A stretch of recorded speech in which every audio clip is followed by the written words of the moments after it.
We are back with another episode of Dynasty Decisions. This is episode number 115 of us breaking down your Dynasty teams. We're going through 7 of them today, breaking down a bunch of rebuilding, trading questions, rookie pick questions. You guys know what we do around here. This gives us a good insight to what you guys are dealing with in your Dynasty leagues, and they are a ton of fun. So, as always, if you want to be featured on one of these episodes, head on over to flockfantasy.com. Use the promo code FSE. Enjoy all the content over there, our Dynasty rankings, our draft guide, our trade calculator, our My Teams feature, all that good stuff. And by using our promo code FSE, you get access to these videos. You can skip the line, and we'll break down your Dynasty team. So before we get into it, let's hit the intro.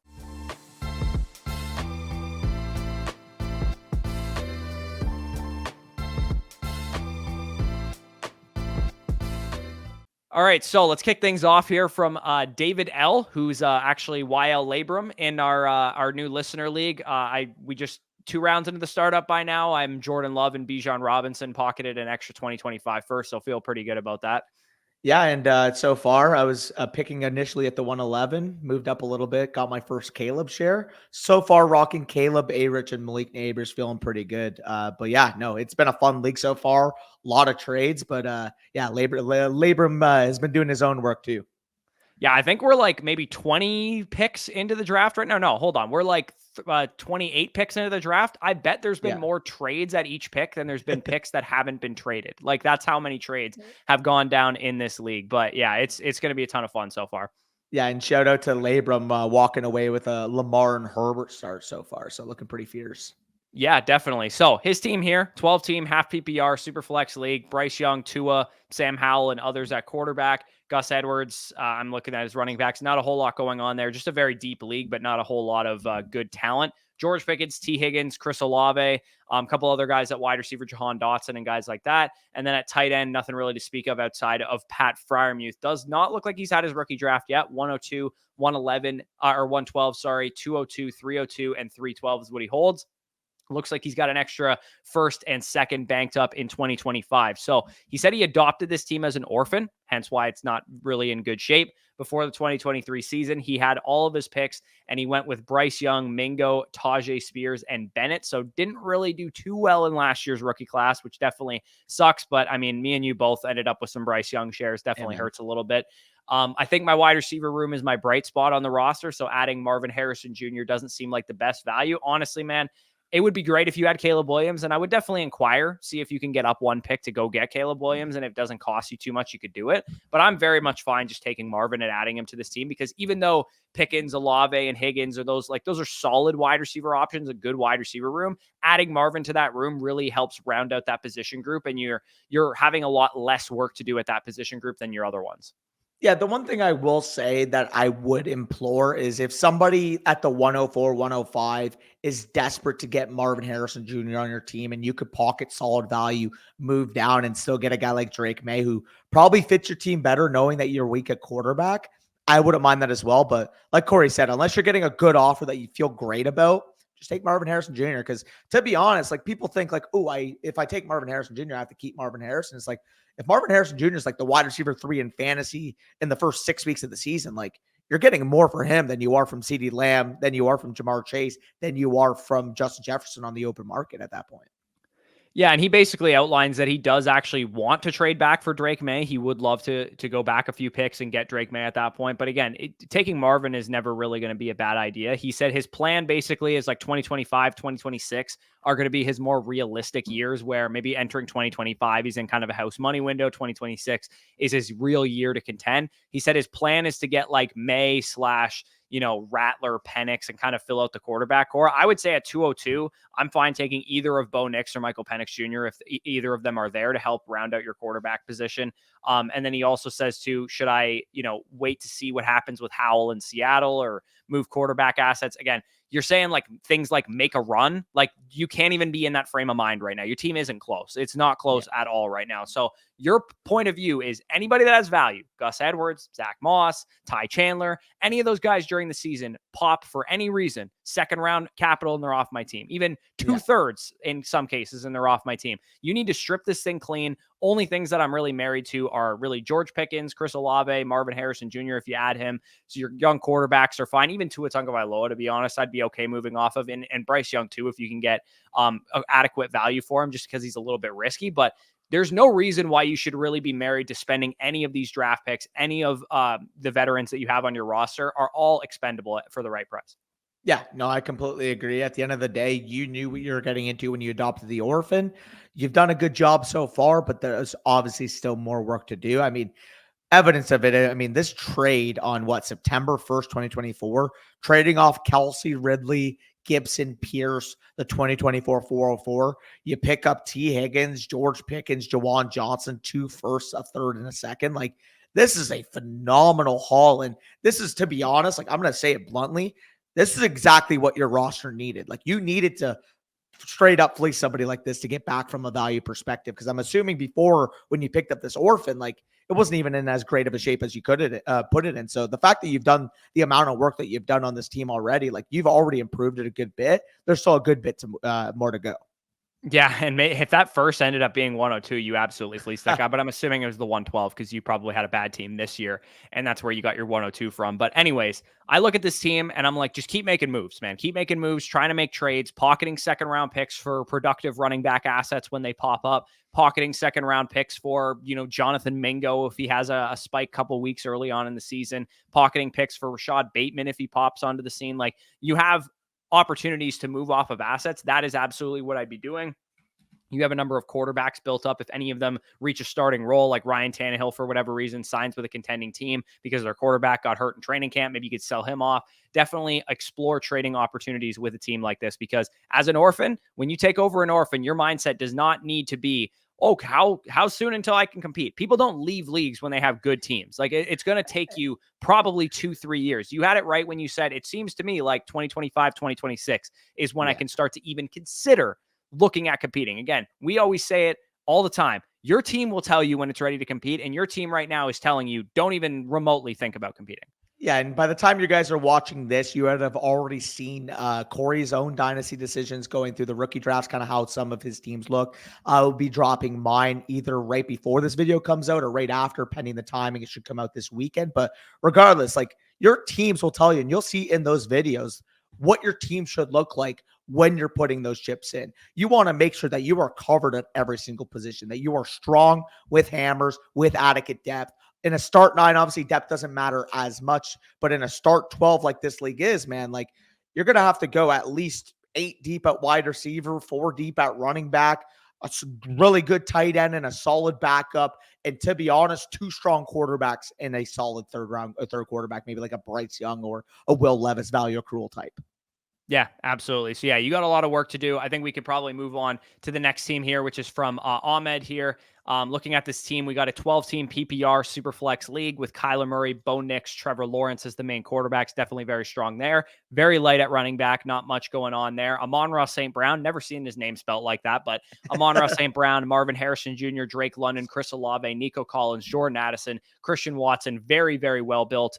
Overall in general, this whole team, but Kyle Pitts, Jake Ferguson, David Njoku even adds to that. So, I mean, this is a FSE staple right here. I mean, I think Ahmed's been a member of the site since like March of last year, and it looks like he's learned a lot in that time, because this is a beautifully built team, man. Like, all you are right now is, I mean, I look at this roster and you could probably compete with this team, man. Like, if you added a running back or 2 on the low, you could probably do it.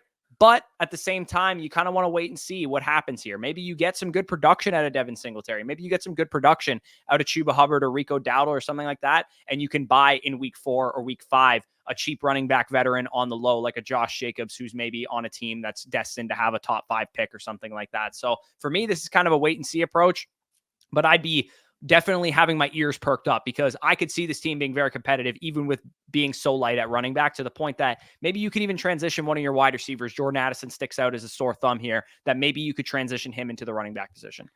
100%. And I've done a couple consultations with Ahmed. He is actually in the Latcher League Best Ball. Guy's sharp. He knows what he's doing, evidenced by the roster. And overall, again, like, you're going to ask us about our clarification. regardless of whatever path you do, I trust that you're going to be able to make the right decisions. We say that about a couple of guys that come on the Dynasty Decisions, but given the teams we've seen in the past from them, given the past behaviors we've seen, like, we know when you're sharp.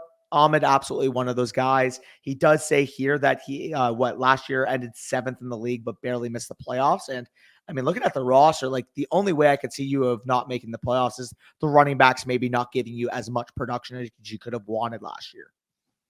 Yeah, and like even Devin Singletary and Hubbard last year maybe were giving you like some half decent production RB2 at the time. So yeah, I mean, I look at this team and he says that he doesn't think he can compete without good running backs, but he does say like, hey, this team is like in pretty good shape. And I definitely agree with you here. He said it seems so tempting because you can't always get your hand on a talent like Chase. And the trade he's referring to is the one that he has on the table right now, which is him sending away Olave, Nico Collins, Devin Singletary, who's his only real productive running back right now, and a 2025 third for Jamar Chase, Troy Franklin, and maybe an Audric Estime type. Look, man, I know you don't have any running back talent, but this is a trade I'm just expecting, man. I need Jamar Chase out of this deal. And Troy Franklin and Audric Estime, if you can finagle that out of him, maybe he has a veteran running back that you can get instead of Audric Estime. But honestly, I'd be fine doing this deal with Franklin and Estime as the pluses. Start 9. I'm doing this deal every single time. And stack them up with Bo Nix too. Yeah, it's funny because like in the start 10 that we're in, we obviously did a Jamar Chase ourselves, but I would argue that Garrett Wilson, much better asset than Chris Olave at this point. Some people may disagree. Some people think, oh yeah, they're in the same tier because they've had similar production. Yeah, but one has Aaron Rodgers and one has Derek Carr. So the projection going into next year, one being a top 12 overall redraft pick, one more so, in my opinion, should be a 3rd round redraft pick with Chris Olave. There's a big difference. So in terms of the value that you're sending the other way, like, give me Jamar Chase every single time.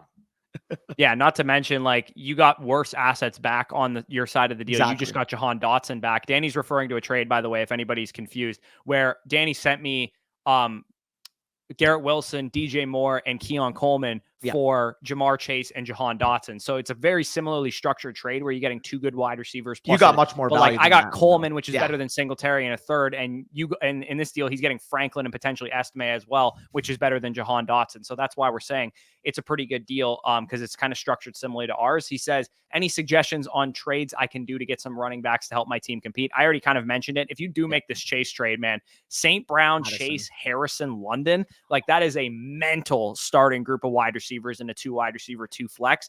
You'd be lacking a little bit of depth, so maybe you wouldn't be able to sell off an Addison or a Watson at that point for a running back.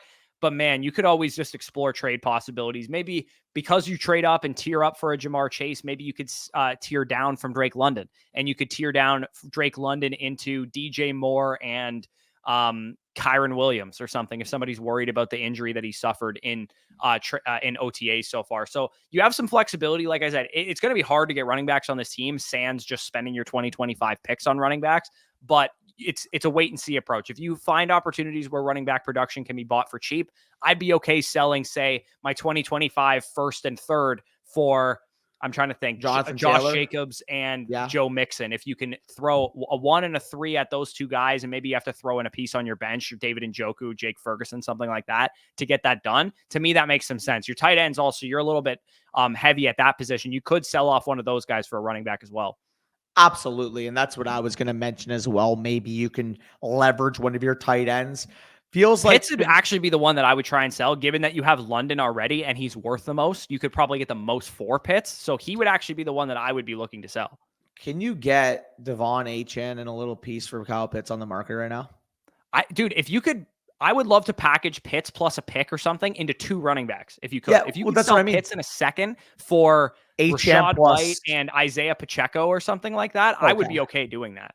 Yeah, okay. I thought you were going to say like a worse asset than Pacheco back, but like regardless, like that's what I was going to say. Like, can Devon Achane and Joe Mixon be on the way back there, or can Devon Achane and Derrick Henry be on the way back there? And I understand people might hear, well, Derrick Henry's like, because that's the sentiment when you hear the name Derrick Henry and you're in a competing window, in my opinion, that usually means that you can have him for a mid to late 2nd round type of price tag. Like, I'd be shocked if the owner that has Derrick Henry in a lot of leagues thinks they can net more than that, to be honest. Yeah, absolutely. So again, keep exploring the trade market. Like we said, you kind of have shown to us that you know what you're doing at this point in time. So I'm not overly concerned that you're going to get yourself into like a bind and not exactly know what you're doing. So But we can transition into the next team here, which is from Neil. You guys can see it on the screen there. A 12-team PPR lineup format, Superflex League. Caleb Williams, Deshaun Watson, J.J. McCarthy, and Aaron Rodgers at quarterback. Bijan, Saquon, Jalen Wright, and others at running back. Jamar Chase, Malik Neighbors, Chris Godwin, Josh Downs, and others at wide receiver. Sam Laporta is the main tight end. It looks like has all of his future picks, including an extra 2025 second. So I think both of us would look at this team and say that it's a pretty big strength. I mean, you have a lot of good assets on this roster. He said he took over one of his buddies' teams, actually, and did the you a strength solid of the team was the tight end room. He said they had Sam Laporta, Trey McBride, and Kyle Pitts and top-heavy running backs, and he made a bunch of trades to flip those tight ends and some aging assets. He said was mainly looking to acquire picks the first year, especially in the 2024 rookie class. He ended up having the 101, which is his own pick, the 106, the 108, the 110 the day before the draft, and he ended up trading the 108 and the 110 for Jamar Chase and a 2025 third, which went down right before the rookie draft ended up happening. So, I mean, you look at the trades that he's made so far, and I feel pretty good about his direction and my ability to really trust him as a dynasty manager, because I look across the board at all of these trades, and I think you got really good value for everybody. Yeah, like I'm looking through some of these deals. The only one I disagree with is the Kyle Pitts one. I understand because you have Laporta, that's why you sell Pitts, but to me, that's like Kyle Pitts for me is like the 110, 111 in terms of valuation. I mean, net the deal with Chase together, and it's still a positive outcome, right? Because you use the 108 to go get Chase. Yeah, I mean, to be fair, if you had made the deal because the Chase owner's like, yeah, if you can get up to the 108, I will give you Jamar Chase for this. I don't blame you for quote unquote underselling on Pitts, because I mean, anyway you slice it, this ends up being what? Kyle Pitts, the 201 and the 110 for Jamar Chase in the third. Like, easy move there. And I mean, Trey McBride for JJ McCarthy, I think was a good return. Also, both of those guys similarly valued in terms of overall startup value. Getting the 106 for Debo and a third was a great move during the season. Derrick Henry and Terrace Marshall for Josh Downs, the 110 and a 2025 second as well. I think you've basically shown me so far that I feel very confident in trusting your ability to trade sharply. And he said, I'm just thinking of seeing how the season goes based on what his team looks like and seeing kind of how his team develops. Because I mean, I look at this team and I'm like, you could probably compete with this thing, dude. Like, I mean, Bijan Robinson, Saquon Barkley, Jamar Chase, Malik Neighbors, Sam Laporta, like you got real hammers and difference makers at those positions. The only real question mark I have with this team is like depth, honestly. Like your wide receiver position's a little shallow, running back position a little shallow. Outside of Sam Laporta, you now don't really have a great backup tight end. Like it's just depth that I'm really worried about. Amen. He also says in his little thing, Greenwald, baby. Amen. I had to give a shout out there. Go Optic. But all jokes aside, I mean, Optic was dominating over there on land. You're dominating your league mates in these trades. All is good, man. All is good. Yeah. I mean, again, what are your thoughts on like what kind of moves you would make if you were him right now? Because I look at this team and I see like depth. You're lacking depth. Would you consider maybe moving one of those second rounders in 2025 for a receiver right now? Or are you just kind of just like, I'm just going to totally wait and see with this team? I'm waiting and seeing because I mean, he also has Sutton buried down there, who I kind of skipped over, and he's a solid wide receiver 4-5 flex option for your starting roster too. And I mean, from a redraft perspective, although he's not the most glamorous piece from a dynasty perspective, Curtis Samuel is a guy that's going in the top 8 to 9 rounds on Underdog right now. Dontavian Wicks, a little bit of upside in that Green Bay core. Josh Downs, his reception perception just came out. He basically aced the test there from a separation perspective, according to Matt Harmon. Chris Godwin, I mean, your boy, although he kind of has seen his dynasty value take a massive hit, he's still a safe bet to be a top 25 type of wide receiver this upcoming season. So I would wait to maybe make a move at wide receiver, but also understand inherently that if there's one thing that may keep me back from top end competing, it would be depth at wide receiver, knowing that you could start 5 per week.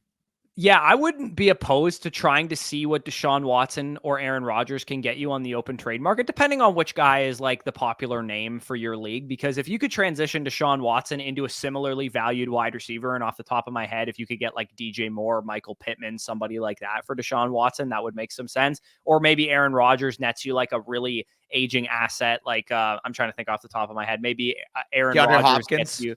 What's up? Like DeAndre Hopkins, and maybe you can get a piece on top. DeAndre Hopkins is a good name to come up with. And like, it's nice to have depth at quarterback, but knowing that you have JJ in the wings there and Caleb Williams is your main guy, like you're not really focused on competing this year anyways. So there's no real reason to kind of rush the quarterback position and have these veterans like a Deshaun Watson and Aaron Rodgers. So for me, I would definitely consider waiting and seeing week 5, week 6, week 7, what's going on. If you need to sell off Saquon at that point, if you need to sell off Watson and Rodgers at that point, you could definitely do that. But there's definitely some upside that if you get out to a hot start, you're going to be able to compete with this roster. So let's move on to the next team here, which is from Brian Harris, just an absolute staple DD submitter here. We got a PPR league, 6 point per passing touchdown, 12 teamer, super flex league, and a tight end premium as well with Patrick Mahomes and Lamar Jackson and Michael Penix. That is a premier quarterback core. You absolutely love to see that. Running backs, Saquon Barkley, Aaron Jones, Tajay Spears, Rico Dowdle, Devin Singletary, Marshawn Lloyd, Ray Davis, Bucky Irving. Good depth at that position there.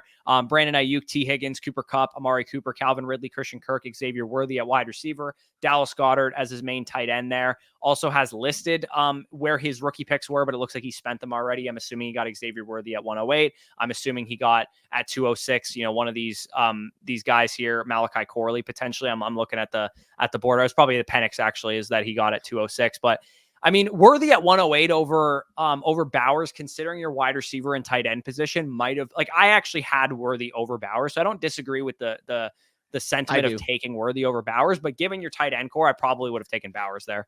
Yeah, and I mean, like, not to mention, I also just would rather have Bowers straight up, and knowing the context that there is a little bit of a tight end premium, you did need an anchor tight end, in my opinion. Like, Dallas Goedert to me, it's like, he was a fine breakout candidate a couple years ago, but we kind of know what he is right now as an ancillary option that maybe has some spike weeks, but realistically isn't a consistent figure in that Eagles offense. Like, people viewed him maybe as an upside tight end 1 a couple years ago. I personally think he's kind of plateaued into maybe just a better version of Pat Freiermuth at this point. Yeah, I think that's you're kind of looking at like expensive Cole Kmet at this point, where you're getting like back. I mean, they're both kind of the same price, but like you're getting like back end tight end 1 production in a good season out of Dallas Goedert, which, to be fair, he's been basically a back end tight end 1 most of his career in Philadelphia that Zach Ertz has been gone for. It's just that we haven't seen that like ceiling production. I don't think we ever will, to your point there. So I mean, he says, I think 30. This team is like a move away from being a superstar team, superstar contender. The unfortunate thing is that you don't have your 2025 1 and 2, and you don't really have any means to get a better asset. Like, if you're thinking, oh, this is another stud running back away from being a stud team, it's like, you're probably right. You're a tight end upgrade potentially away from being a stud team, but like, how are you supposed to go out and get anything else? Like, you already have a lot of built up equity, a lot of built up assets. If you wanted, maybe you could sell off Xavier Worthy for a tight end upgrade or for a running back upgrade or something. But at the same time, you spent the 108 on Xavier Worthy when you could have maybe had Bowers, or you could have traded down and gotten Jonathan Brooks, or you could have traded down and gotten Trey Benson at that point. I'm trying to like rationalize it. Like, maybe he doesn't like JJ McCarthy and passed on JJ McCarthy for Xavier potentially Worthy? Yeah, that's also possible. And especially given that he might have gotten Penix with his later pick, and he already has Mahomes and Lamar, he probably doesn't need to take JJ McCarthy. That also makes sense too.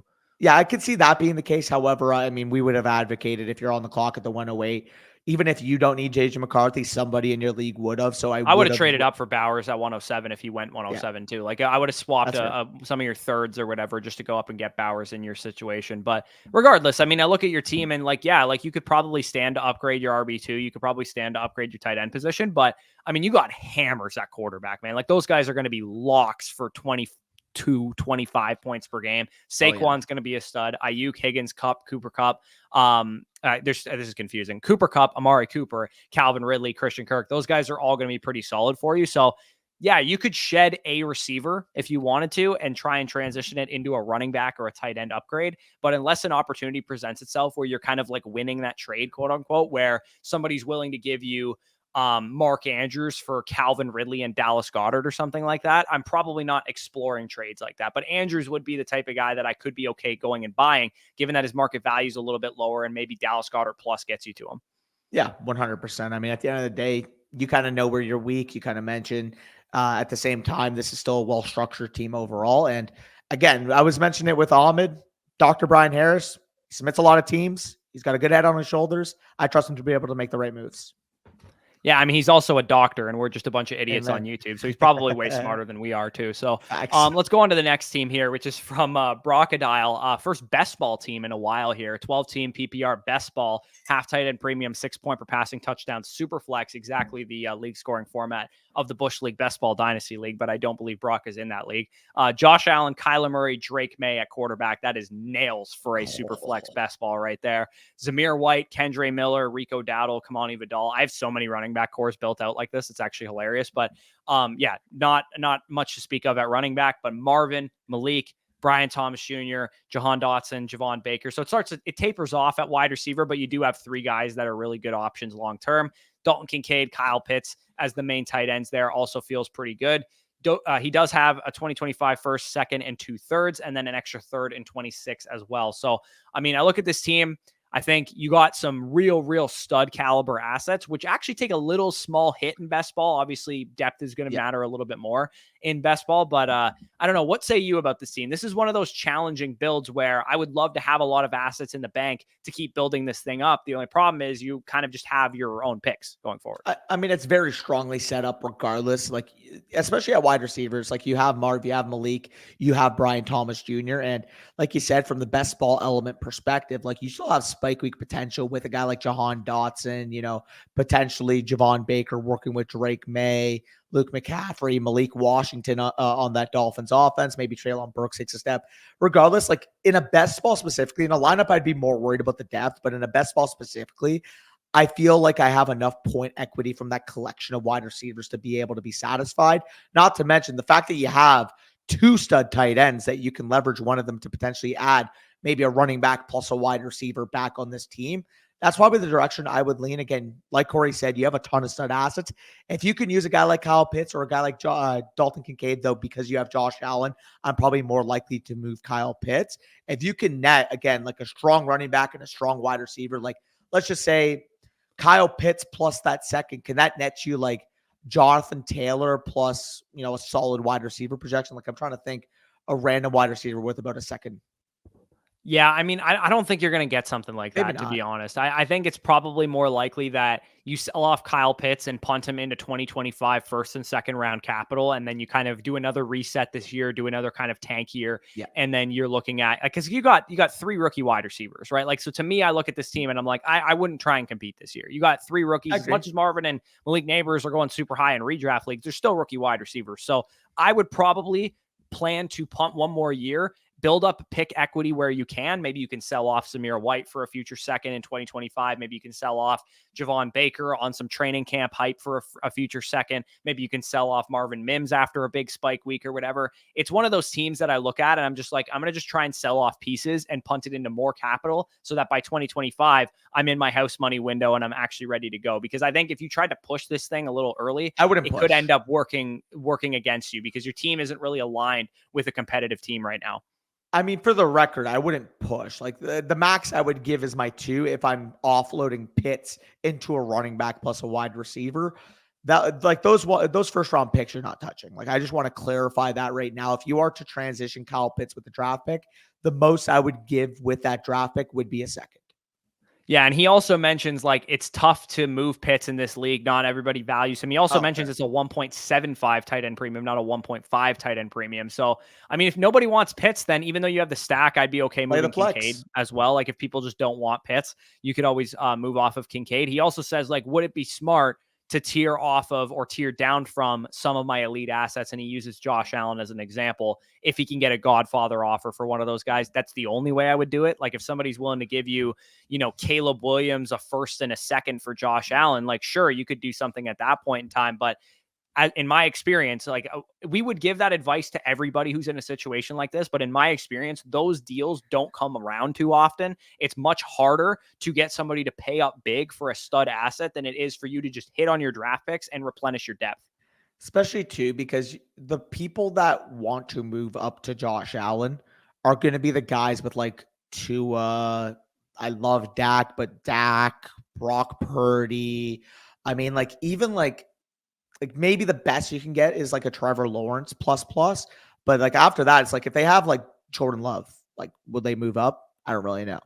Would they have like, I don't know, Joe Burrow and try to move up? I don't really think so. Like, it's Like, kind of not like with anything Kyler Murray, significant. Like, they might offer you right? Joe Burrow in 2 In a seconds, second, but that's yeah. not, like, significant enough to move off of Josh Allen, and, I I would mean, need I've the 2 liked some of ones the to be deals that you've honest. made, so if you can Yeah. continue to make moves like this, I think you'll be in a good spot. It's just that you kinda need to sit back and wait for moves to present themselves. Maybe your Zamir White share, your Kendre Miller share spike big in value and you can sell off. That's gonna be what you're gonna have to do in a league like this. Selling off 108 Zach Charbonnet and 304 and going up and getting Malik Neighbors, unbelievable move. Absolutely elite move for a team in desperate need, basically, of wide receiver talent. Selling Bryce Young and a mid to late second to get Drake May. Never mind the fact that he fell to 109. You got Drake May basically for Bryce Young in a mid to late second. Excellent move. Selling off QJ for 2/3. That's also fine as well. I think that's yeah, more than fine. I ended up getting a 2 out of QJ somehow. I don't know if you saw this, Danny, in the no flocking league. I sold QJ in the third to Tano for a second. So I felt like I robbed him, to be honest, because QJ is kind of a bum.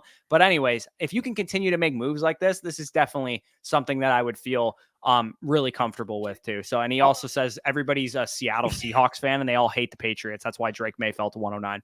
Yeah, got flamed by my league for the Bryce Young trade. Are they just like not up to speed? Like, who's like overly excited about Bryce Young? Like, I don't know anybody. Like, try and sell Bryce Young in a league, dude. Nobody wants him. The thing is, too, is like we're probably as high on Bryce Young as anybody in the dynasty space. And I mean, to be fair, we're also really high on Drake May. But even if you had subbed in a guy that we're lower on, let's just say that was Jaden Daniels that fell to the 109, who we're both lower on. You're telling me you can get Bryce Young in a second and transition that into a rookie quarterback this year? I'm doing that. Like, I mean, even if it was JJ McCarthy, I would do that trade. So, like, the fact that you got Drake May is just absurd. I know. I think sometimes people don't understand that, like, when you already see a year of the rookie quarterback and he looked bad, that like lowers his range of outcomes. More volatility. Right? Like, it's not just the same bet that we had on Bryce Young this time last year, because outside of the range of outcomes was Bryce Young doing what CJ Stroud did, which was elevate the whole team and become a superstar. And we know that that's an uphill climb at this point in his career, because he looked bad early on in his career. He looked worse than Trevor Lawrence, looked as bad as, a Zach Wilson type of prospect. But the saving grace is that they've added pieces, they've added offensive line help, they've added coaching. So if you're buying into Bryce Young, that's fine, but you kind of have to be willing to admit that he was overvalued in rookie drafts last year, and both of us included. Yeah, maybe we shouldn't have been as high on him as we were, but at the same time, man, like, you can't just be like holding on to what we thought of this guy pre-draft when we've seen the season of him. Yeah, and I mean, obviously, this applies more to your league mates than you, because obviously you made the move to go and get Drake May. Like, they just kind of got to realize, like, hey, like, I love Bryce Young, but like, that is just a straight hit on the chin. And I mean, I'll tell you guys right now, I got a little bit lucky. The league that I got Bryce Young got an offer. Again, I was a complete tanking team that was just trying to get a bunch of picks in future years. Got an offer of 2 future first-round picks for Bryce Young right before the season started. So I was able to get out right before the season started. So that's I'm pretty absolutely awesome. I mean, I sold off Bryce Young, one of my shares of Bryce Young this offseason, for the 112, which became Brian Thomas Jr., and the 205, which became Xavier Legette, which I feel pretty good about, knowing that Bryce Young is this volatile asset. Getting a late first and a mid-second for him at this point in time, to me, felt like a pretty good slight overpay in terms of market value for a quarterback. Sure. In a league that in no flock, and I already have Josh Allen and CJ Stroud anyway, so getting off of that quarterback volatility is difficult. And plus, for you in that league, I mean, you got CJ Stroud for free, so like losing a little bit of value based off what you paid last year on Bryce Young doesn't hurt. Yeah, and what Danny's referring to is probably the greatest dynasty trade I've ever made in my life. Trading Dameon Pierce, Sam Howell, and Tyler Scott for some reason. To Sir King Jared for CJ Stroud before the season started. Easily the best dynasty trade I've ever made in my life, in terms of 3 players that are all valued as like double-digit 15th plus round startup picks for the 103 in rookie in startup drafts right now. Question: if you offered all 3 of those for a third-round pick, like any third-round pick in the future, does any single one manager in a 12-man league accept that? Yeah, I mean, like, it's difficult. So RIP, pour one out to Sir King Jared, because he got fleeced on that one. But definitely in a good spot because of that. And I broke down my no flocking team in yesterday's video. So if you want to check that out, you can definitely go see it. Let's move on to the next team here, which is from Brendon. We got 2 more teams to talk about. Brendon has a 12-team PPR, 4-point per passing touchdown league for a super flex as well. AR-15, Mahomes, Kyler Murray, Bo Nix, very good at quarterback. Trey Benz, Javonte Williams, Marshawn Lloyd, Zamir White, pretty solid at running back as well. Marvin Harrison Jr., Rome Odunze, T. Higgins, Ayuk, Waddle, Ridley, Josh Downs, Jalen Coker. Love to see that. And then Brock Bowers, Michael Mayer, Dalton Kincaid. I mean, I think we can both look at this and think it's hard not to see this as one of the better teams in the league. It's a young team, obviously. But at the same time, I look at this, and if you plugged this into our My Teams feature on Flock Fantasy, I guarantee it'll spit out that you're the best team in the league in terms of overall value of your team. Yeah, I mean, it has to be, right? Like, you're just I love how it's Jalen Joker, not Jalen Coker, but I know. He's got 5 top 24 dynasty wide receivers on his team. He's got 4 quarterbacks that are inside my top 20, with 3 of them who are inside my top 12. So, I mean, his team is extremely valuable. The only real weak point on his roster is that his running back production pieces are not proven yet, with Javonte, with Trey Benson, with Lloyd, Zamir White. But I actually think there's a decent amount of upside in that running back core that you could really have a couple RB2s or better during the season. Question that I have here, knowing that you have Marvin Harrison Jr. and obviously just Mahomes is Mahomes, like if you can get top 14 overall startup valuation for Anthony Richardson, are you liquidating that right now?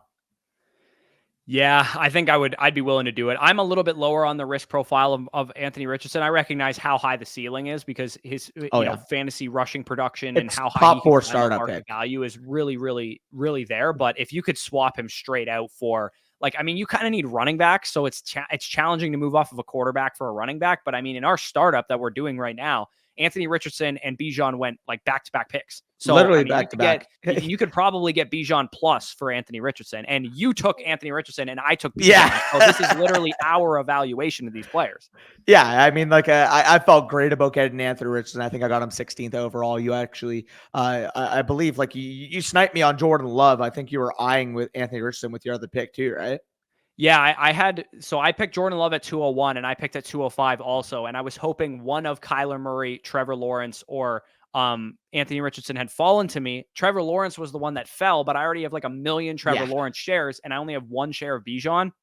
So that was the difference in that. And I also traded down in the first round and pocketed an extra first rounder. So I'm feeling like I can get aggressive in this league where I could maybe move up and try and build a nice contender using that extra first rounder. Maybe after the draft is over, I can trade that first for a contending piece or whatever the case is. So for me, I'm like, you know what? I kind of like the position I'm in. I can take a risk and take a running back at the 205 here over Trevor Lawrence, who in a vacuum, I would rather have Trevor Lawrence, but I already have a million shares of him.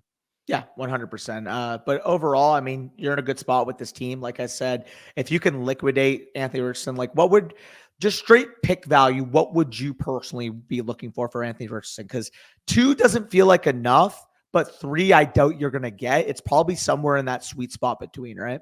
Yeah, like 2 first versus 3 first, you mean?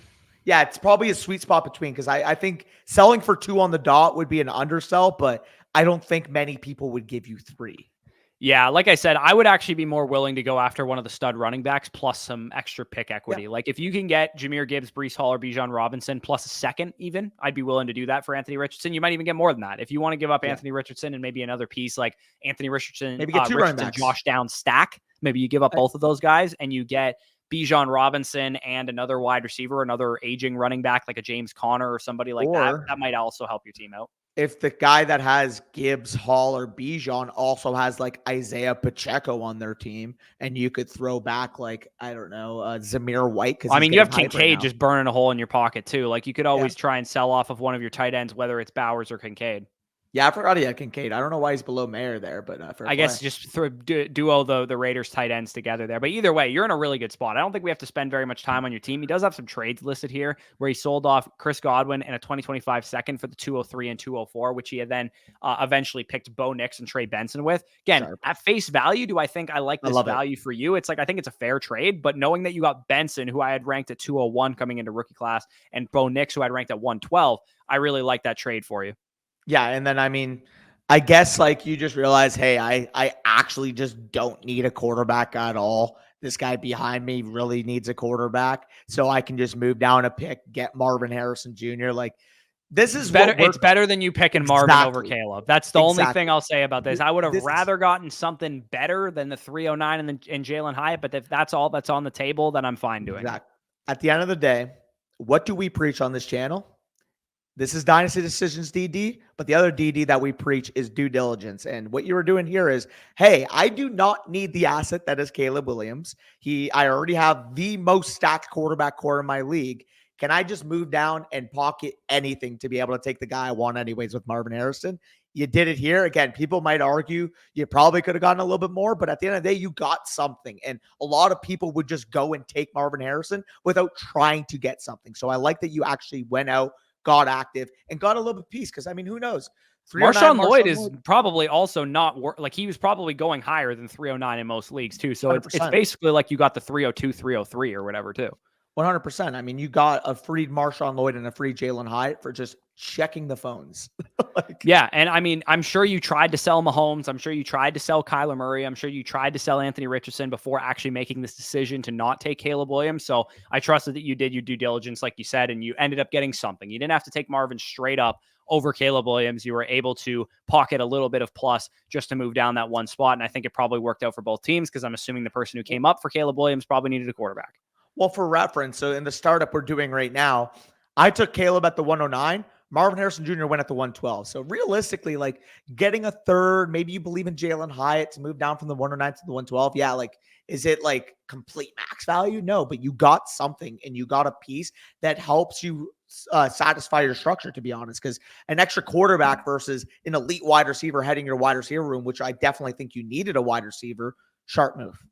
Yeah, and I hope you sent out offers for Jamar Chase and for CeeDee Lamb and Justin Jefferson using that 101 as well, but I'm sure you did, given that you ended up trading down a little bit. So let's move on to the next team here, which is from Sean, the final team of the video. 12-team, half PPR, super flex league. Kyler Murray, Aaron Rodgers, Bryce Young as the quarterbacks, Tony Pollard, and not much else really at running back. Michael Pittman Jr., Brandon Ayuk, DJ Moore, Jerry Jeudy, Josh Downs at wide receiver, Evan Ingram, Cole Kmet, Tyler Higbee at tight end. Doesn't look like he's had his rookie draft yet. He said this team is kind of in rough shape. 106, 206, 306, 406.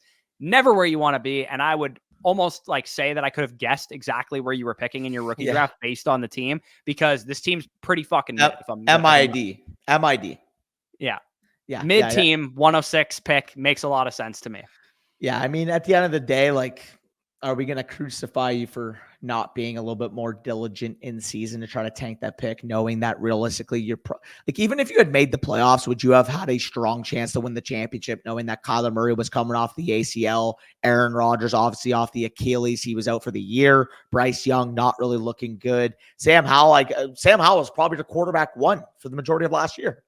Yeah, probably. He was like an elite production piece at that point. And he basically ended up making a deal. It looks like he had his rookie draft maybe late in August, because he lists on August 24th. He traded down from 102, which the person took Jahmyr Gibbs with. He got a 2025 first, the 104, the 204, Wan'Dale Robinson, and Tyler Higbee. Unfortunately, ended up with Bryce Young at 104 and not CJ Stroud or Anthony Richardson, because this could have been a home run trade for you if you had done that. And I like Jahmyr Gibbs, but he ain't worth that big of a package. You just got super unlucky that Bryce Young was your pick. Yeah, it's unfortunate. And I mean, I would argue, even knowing that Bryce Young busted how he did, 2025 first, 2024 second, Bryce Young, who's probably worth like what would we say, a late first, early second valuation on the market. Like, I could still make the argument, even with Bryce Young going at the absolute worst case scenario, you still probably won or at least made even on this deal. Yeah, and the 204 you probably spent on Josh Downs or Roschon on your team right now. Hopefully it was Downs, because that would end up being a pretty solid pick for you. But yeah, unfortunate run out basically that you had from that trade, but it was a great process move. Definitely don't knock the process of that move that you made. He said this team is in rough shape. Like he said, he doesn't know how to handle the running back position. He's not sure how to handle the squad moving forward. He went 0 RB in the draft 2 seasons ago. He's only had 1 rookie draft since the startup. Obviously, that's why he hasn't had his rookie draft yet, because it looks like they have theirs in August. I mean, at 106, I'm going to be targeting Rome Odunze for sure, because you're going to need some wide receiver help with this team. I'm definitely going to be targeting another wide receiver probably at 206. Hopefully, you get lucky and like a Trey Benson or Michael Penix falls to you, but best case or worst case scenario, you're probably taking Xavier Legette or Adonai Mitchell or Ricky Pearsall or somebody, Jalen Polk, that you like at that point in time. 306, maybe take a shot at running back. 406, maybe take a shot at running back. And that's what I'm rolling with. To me, this is a team that you probably need to sell off aging assets from, because you have 2 1s next year, right? That's going to help you replenish your running back core. So if you can sell off Tony Pollard right now, that would be the best case scenario, but he might be hard to sell because he had a bad season last year. Some people might need to see him producing for Tennessee. If he's like the RB 11 through 4 games, you might get a first for him. Yeah. I mean, at the end of the day, this is the type of team where I'm not rushing to sell for 70 cents on the dollar because, I mean, there's some teams point blank that are just in such bad shape. You kind of just got to recoup assets no matter what. I don't necessarily think that's the case with this team. You can afford to enter the season with this roster and see what offers come your way. But at the end of the day, like if you're getting fair value offers during the season, like for example, he says here, like he tried to move Murray, but the league doesn't value him and is offering mid to late seconds. Like you're not selling for like those prices. Like Yeah, and if also somebody, Murray's one of the few guys on your team that I'm okay holding too. Like exactly. Rodgers, definitely try and sell him. Pollard, definitely try and sell him. Even like Pittman and DJ Moore, a little bit Yep. older at wide receiver, I would Judy, definitely shop those guys. or Evan Ingram, a Sam. little bit older at tight end, I would definitely try and sell a guy like that. If you can fashion your team into a lot of 2025 pick capital, influx some young talent with like a Odunze, a Jalen Polk at wide receiver, or whatever, with the 106 and 206, you're going to be in a better situation going forward. Because right now, your team is mid. Like, you know, it's mid. We know it's mid. That's why you have the 106. Well, the other option too, I mean, like obviously you mentioned Odunze potentially being there at the 106. Like, who knows? Maybe in this league, they're lower on Drake May. Like that would solve a lot of your problems too. Yeah, that's another thing. If you get Drake May at 106, that'll also help you out a lot. And it's very possible you do. Like Keep Trade Cut and a lot of other services have Odunze over May in a lot of cases. So it's possible that Drake May is the best available player. Even Jaden Daniels sliding to at 106, which is probably less likely. But yeah, you got some work to do, clearly. I mean, we look at this team and I'm like, I'm not going to sugarcoat it. This team's in not terrible shape. It's nice that you have that extra first rounder next year, but I'd be trying to tank your own one next year personally. And I'd be trying to get market value for a lot of my assets, namely Aaron Rodgers, Tony Pollard, Pittman and DJ Moore, Evan Ingram as the top guys, because, you know, they have market value on the open market. And maybe you could sell off even Curtis Samuel, Khalil Shakir types for decent market return, Jerry Jeudy, Roshan Johnson, Tyler Algier, guys like that. Yeah, no, 100%. I think you hit the nail on the head. There's a lot of work to do. Again, not saying you're in a completely desolate situation. I have definitely seen teams in worse shape than this, but that's not to say like our goal is not to be the sixth best team in the league. Our goal is to be the first best team in the league. And in order to get to that goal, you have some work to do. Yeah, and it's probably going to take a year, maybe two, to accomplish that goal. You might be in a house money year next year if things go right for you, but that's probably best case scenario unless you just absolutely fleece people in some trades and get really lucky. So that is the end of the video. Covered 7 teams. Like I said, if you guys want your team covered, head on over to flockfantasy.com, use the promo code FSE, and then fill out the Google form down below in the description. Again, you only get credit for getting a Dynasty Decision submission, being able to skip the line if you are an active FSE code user on the site, which means that you've purchased a monthly Mother Flocker or Flocker package or an annual Mother Flocker or Flocker package. If you're free trialing, you can't submit until you're after your free trial. If you use promo code Flock, domain, or land, you do not skip the line. You only skip the line with our promo code. So make sure those conditions are met before you fill out the form. But yeah, if you guys enjoy, leave a like, subscribe, all that good stuff. When you guys are watching this, I'll probably be, actually, this one's coming out on Friday, so you guys probably won't be seeing this. The next Dynasty Decisions that we're going to have, I will probably be on a flight to Spain, so should be extremely fun heading over to Europe for the first time in my life. So should be a lot of fun. Like I said, if you enjoy, leave a like, subscribe, comment, all that good stuff. But with that being said, peace out, and we'll talk to you soon.